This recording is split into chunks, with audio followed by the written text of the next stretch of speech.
Sa mataas na kaulapan, ang Monkey King ay nakikipaglaban sa mga puwersa ng Jade Warlord na dumating upang pigilan siya. Ngunit napakahusay ng kanyang kakayahan at madali silang natalo. Lumalabas na ito ay panaginip lang ni Jason, isang binata na panatiko ng Kung Fu. Kalaunan ng araw na iyon, pumunta siya sa malapit na Chinese antique store na pinamamahalaan ng isang kalahating bulag na Chinese man na nagngangalang Hop. Sinimulan ni Jason ang pagtingin sa mga lumang Kung Fu movies hanggang sa maramdaman niyang may tumatawag sa kanya mula sa kabilang kwarto. Pagpasok niya doon, nakita niya ang isang golden staff na nakahandusay sa sahig. Pinulot ito ni Jason sa pagkamangha at ipinaliwanag ni Hop na natagpuan ito ng kanyang lolo sa tindahan 100 taon na ang nakakalipas at nakalagay lang ito doon. Mula noon nakilala ni Jason ang staff mula sa kanyang panaginip, ngunit pinaalis siya ni Hop at sinabi na dala lang ito ng panunood niya ng maraming pelikula. Habang pauwi na si Jason, puminto siya upang makipaglandian sa ilang mga babae. Tinanong nila siya tungkol sa matandang incheck nang dumating ang isang gang ng mga bully at sinimulan siyang guluhin. What we got here? Ended a dragon? Bootlegs, no big deal. Sinabi ng mga babae na marunong si Jason ng Kung Fu kaya ang pinuno na si Lupo. You hanging out with them jinx in C-Town? Want some taekwondo? Huh? Kung Fu master? Let's see some Kung Fu, huh? Huh? Ay pinabagsak siya sa pamamagitan ng pagsipa sa kanyang dibdib. Naalala ng iba pang mga lalaki na ang matanda ay laging nagkakash ng mga tseke at nakakuha ng ideya na pagnakawan siya. Ginamit nila si Jason upang makapasok sa tindahan at inutos sa matanda na ibigay niya ang pera. Sinubukan ni Hop na ipagtanggol ang kanyang tindahan ngunit binaril siya ni Lupo. Habang nakahiga siya doon, iniabot niya kay Jason ang golden staff at sinabi sa kanya na ibalik ito sa nararapat na may-ari. Pagkatapos ay hinabol ng mga lalaki si Jason sa rooftop ng gusali at binalaan siya na itikom ang kanyang bibig. Ngunit sa mga oras na yun, biglang nag-activate ang staff na itinulak si Jason pababa sa bubong. Sa halip na mamatay, nagising siya sa isang wooden hut hawak ang tungkod sa kanyang kamay. Ang mga tao doon ay nagsasalita ng Mandarin at na-realize ni Jason na siya ay nasa isang Chinese village na walang alaala kung paano siya nakarating doon. I don't know how I got here. Ilang sandali pa, nakarinig siya ng mga tunog ng kabayo nang ang mga sundalo ng Jade Warlord ay dumating sa village at sinimulang salakayin ang mga taga-nayon. Sinubukan ni Jason na magtago ngunit kalaunan ay nakita siya ng mga sundalong humahabol at pumaligid sa kanya na hinihingi ang isang bagay sa salitang Mandarin. You want this? Sa parehong kalsada, isang lasing na pulubi ang nahulog sa kanyang kabayo. Sinubukan ng mga sundalo na itulak siya palayo. Ngunit ang lalaki ay nagsimulang makipaglaban sa mga sundalo gamit ang drunken fish technique upang talunin sila. Napansin ng lalaki ang staff sa kamay ni Jason at pinatumba ang huling bantay. Bago sila tumakas sakay ng kabayo, pumunta ang dalawa sa isang pub kung saan nalilitong sinabi ni Jason kung paano siya nakarating doon o kung bakit siya hinahabol ng mga sundalo. Ipinakilala ng lalaki ang kanyang sarili bilang si Luyan, isang naglalakbay na scholar at master ng Drunken Fist. Sa tingin ni Jason ay nananaginip lang siya. Ngunit sinabi sa kanya ni Luyan na ang mundong pinanggalingan niya ay ang tunay na panaginip. Iginiit ni Luyan na may dala siyang napakahalaga at inihayag ang tungkol sa isang alamat kung saan darating ang isang Saker upang talunin ang Jade Warlord at ibalik ang Golden Staff sa Monkey King. Isinalaysay ni Luyan ang kwento ng Monkey King na lumabag sa utos ng mga Diyos at tinalo ang lahat ng mga sundalong ipinadala upang pigilan siya. Ang balita ng kanyang rebelyon ay nakarating sa Five Elements Mountain, ang lupain ng mga immortal. Sa panahon ng isang ritual of immortality, ang Monkey King ay walang imbitasyong dumalo sa piging na labis na ikinagalit ng Jade Warlord. Sa halip na magalit, nakita ng Jade Emperor na nakakatuwa ang Monkey King at inutusan ng Jade Warlord na bigyan siya ng titulo bago umalis ang Emperor para sa kanyang 5 taong paglalakbay. Gayunpaman, sinuwi ng Jade Warlord ang Jade Emperor at hinamon ng Monkey King sa isang duelo. Ang dalawang immortal ay nagharap sa isang matinding labanan, kung saan ang Monkey King ay lumikha pa ng isang clone upang ipaglaban siya. Nang makita ang lakas ng Monkey King, ginamit ng Jade Warlord ang kanyang heavenly power sa pag-atake at nagpakawala ng mga lumilipad na sibat na madali namang naiwasan ng Monkey King. Nang ma-realize na hindi niya matatalo ang Monkey King habang nasa kanya ang Golden Staff, hinamon siya ng Jade Warlord na labanan siya ng walang ginagamit na salamangka o sandatang ngunit nabunyag na isa lang itong trick. Ginamit ng Jade Warlord ang kanyang mahika upang maging bato ang Monkey King. Ngunit bago pa tuluyang maging bato, nagawa niyang maitapon ang kanyang staff sa lupa. Naghihintay na matupad ang prophecy at maibalik sa kanya ang kanyang tungkod. Gustong malaman ni Jason kung paano siya makakauwi. Ngunit inihayag ni Luyan na dapat niya munang ibalik ang staff sa Monkey King upang mahanap ang kanyang daan pabalik. Habang tinatapos ni Luyan ang kanyang inumin, nahanap na ng mga Jade Soldier ang kinaroroonan nila. Inutos ng mga sundalo na ibigay ni Jason ang Golden Staff kung hindi ay mamamatay siya. Ngunit mabilis na kumilos si Luyan at pinatumba ang mga sundalo. Mabilis silang napalibutan ngunit si Luyan gamit ang staff ay masyadong malakas para sa kanila. Nang mapuno si Luyan sa pangangailangang protektahan si Jason, ibinigay niya sa kanya ang staff at inutos na lumaban din siya. Habang ipinapamalas ni Luyan ang kanyang galing sa Kung Fu, walang ingat na iwinasiwas ni Jason ang staff na tumama kay Luyan ng ilang beses.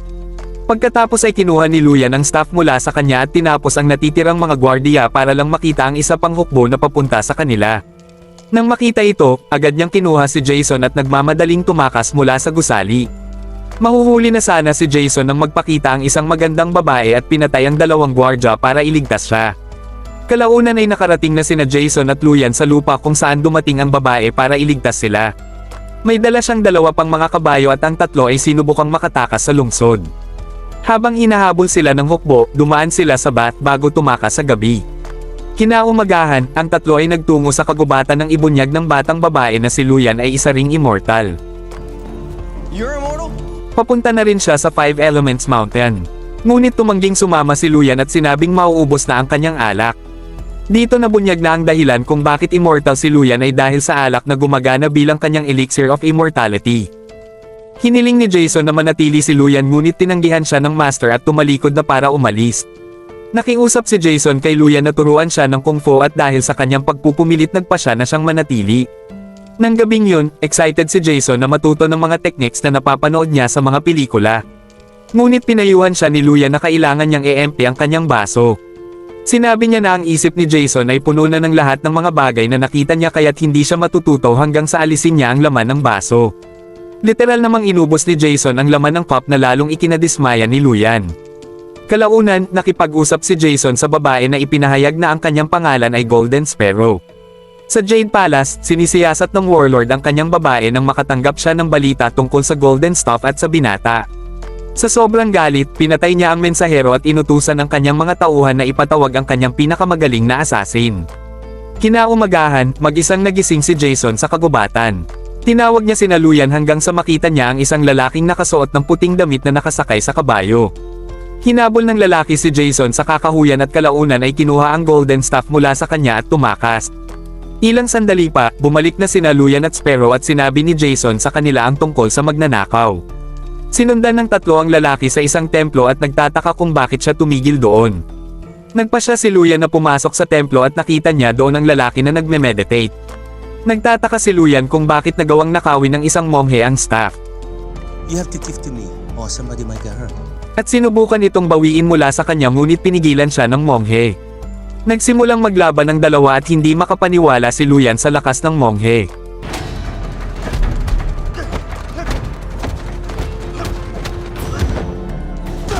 Naglaban ang dalawa para sa kontrol ng Golden Staff hanggang sa mailagay ito sa isang kolom sa itaas nila.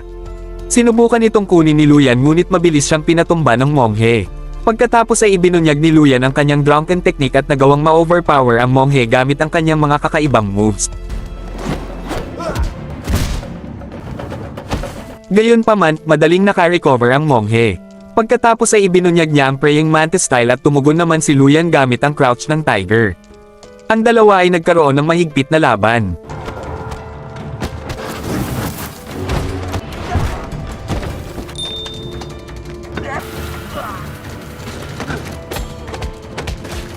Hanggang sa ang staff ay may hagis papunta kay Jason. Ipinahayag ng monghe na siya ay nasa isang misyon upang hanapin ang seeker ng staff na magdadala nito sa Monkey King. Ipinalam sa kanya ni Luyan na si Jason ang hinahanap niya at natawa na lang ang dalawang master habang nakatingin kay Jason nang ma-realize nila na ang alamat tungkol sa dakilang seeker ay ang lampang binatang ito.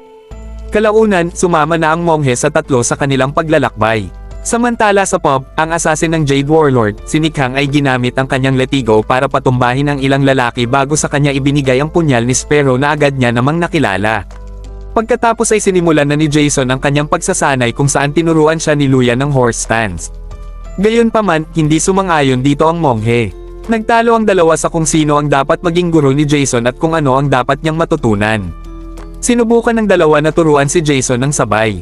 Dahilan para makuha ni Jason ang lahat ng sakit. Sa mga sumunod na araw, si Jason ay nasanay sa art ng Kung Fu at unti-unti nang naging napakahusay sa sining ng martial arts. Hindi nagtagal, nagpatuloy na ang apat sa kanilang paglalakbay at nadatnan ang mga bangkay na nakasabit sa isang puno, isang produkto ng Jade Warlord.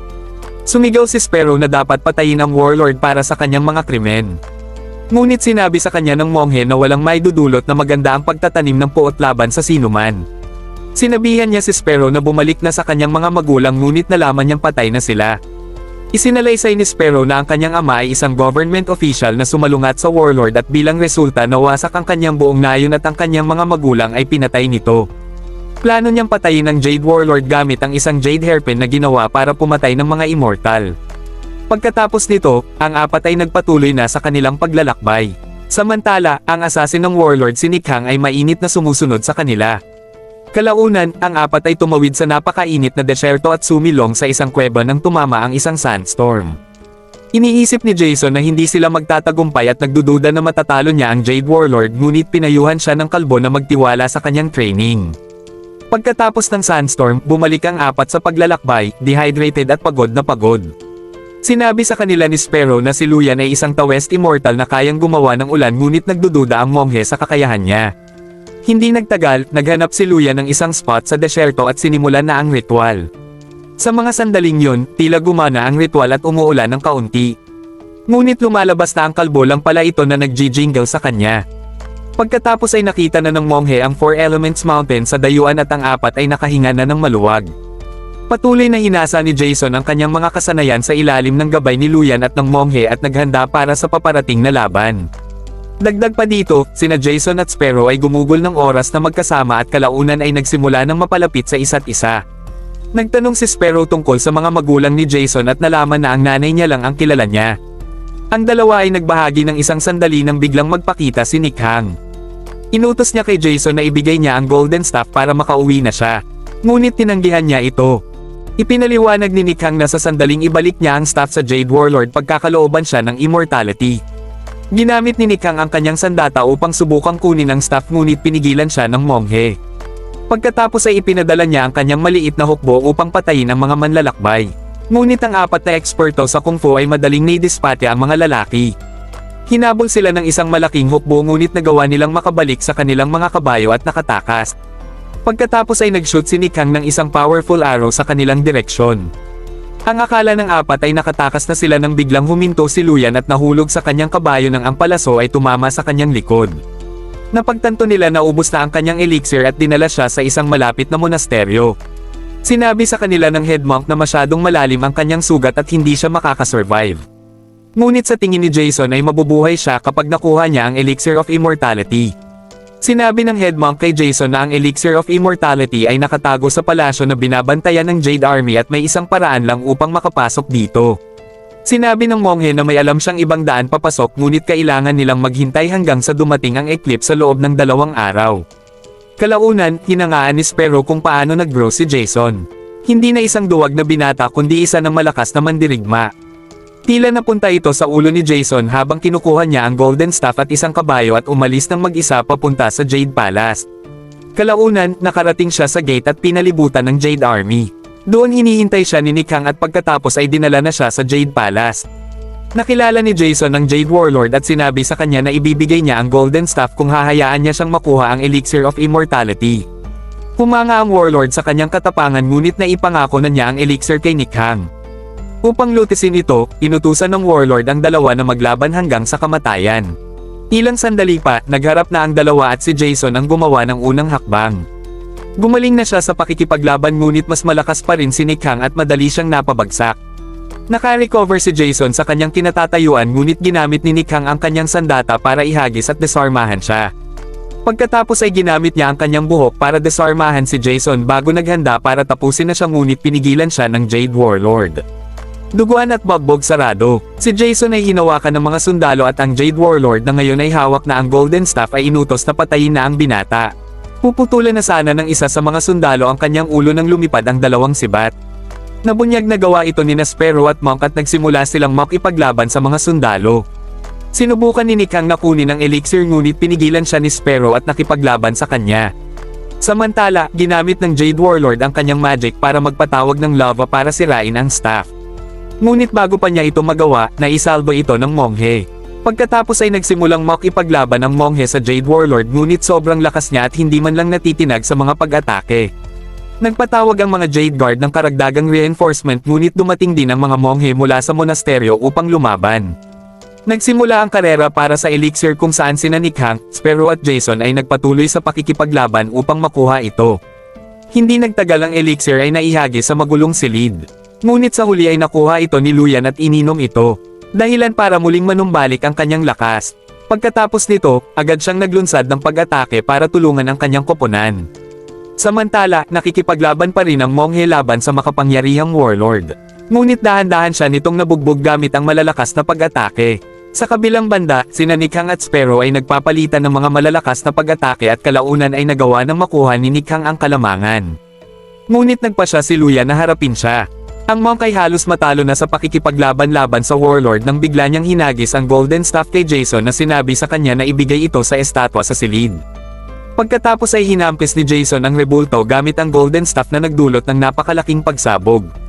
Muling nabuhay ang Monkey King sa harap nila at ang lahat ay natigilan sa pagkamangha. Tumingin siya sa monghe na dahan-daang nawala at bumalik sa katawan ng unggoy. Pagkatapos ay inatake ng Monkey King ang warlord gamit ang ilang powerful strikes at panlilan lang upang talunin siya. Samantala, unti-unti nang ginagapi ni Luyan si Nick Hank at pagkatapos ay gumamit ng malakas na pag-atake para ihulog siya sa gilid ng bangin. Gayunpaman, ginamit niya ang kanyang buhok para sumabit kay Luyan. Ngunit bago pa siya makaakyat, pinutol ni Luyan ang kanyang buhok para mahulog siya sa kanyang kamatayan. Samantala, walang laban ang Jade Warlord sa Monkey King na ginamit ang kanyang golden staff upang talunin siya. Sa kanilang laban, sumugod si Sparrow handang maghiginti at atakihin siya gamit ang hairpin. Ngunit ginamit ng Warlord ang kanyang mahika para patalsikan siya. Tumakbo si Jason papunta sa kanya at nagmamakaawa na maging okay siya. Ngunit nanghihinang iniabot ni Sparrow ang kanyang hairpin at sinabing siya na ang bahala. Muling sumugod pabalik ang Warlord upang harapin ang Monkey King. Ngunit nang muli siyang napatalsik, bumagsak siya sa ilalim ng hairpin sa mga kamay ni Jason. Napaatras ang Warlord at nahulog sa lava hanggang sa kanyang kamatayan. Pagkatapos nito, bumalik si Jason kay Sparrow na tiyak sa kanya na patay na ang Warlord ngunit dahan-dahan itong pumanaw sa kanyang mga bisig. Ilang sandali pa, lumitaw ang Jade Emperor sa harap nila. Nagmakaawa sa kanya si Jason na tulungan si Sparrow. Ngunit sumagot lang ito na siya ang sumulat ng kanyang sariling kapalaran. Sa sumunod na eksena, nakipagpulong ang Jade Emperor kina Luyan at Jason.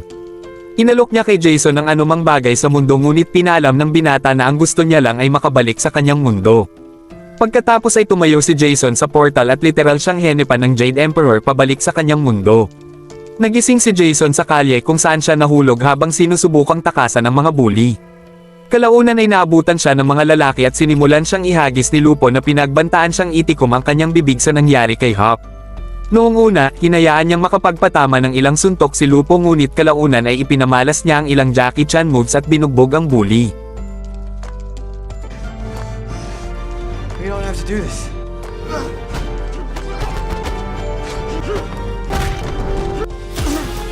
Sinubukan nitong ilabas ang kanyang baril ngunit isang malakas na sipa ang nagpalipad sa kanya na tumakot sa iba pa niyang mga kaibigan. Pagkatapos ay bumalik si Jason sa Chinese store kung saan nakita niya si Hop na isinasakay sa stretcher.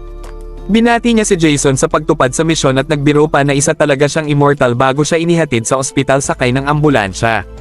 Habang papaalis na si Jason, nagulat siya nang makita ang isang babae na kamukha ni Sparrow. Nagtatrabaho siya sa isang tindahan na tinatawag na Golden Sparrow at pinuri si Jason para sa kanyang katapangan. Sa huli, nagpaalam na sila sa isa't isa. Umaasang magkikita muli sila sa hinaharap at dito na nagtatapos ang pelikula. At kung nagustuhan mo ang recap natin ngayon, maaari bang makahingi ng like at pa-subscribe na rin para di ka ma-miss sa mga recap na ating i-upload. Maraming salamat mga ka-rewind.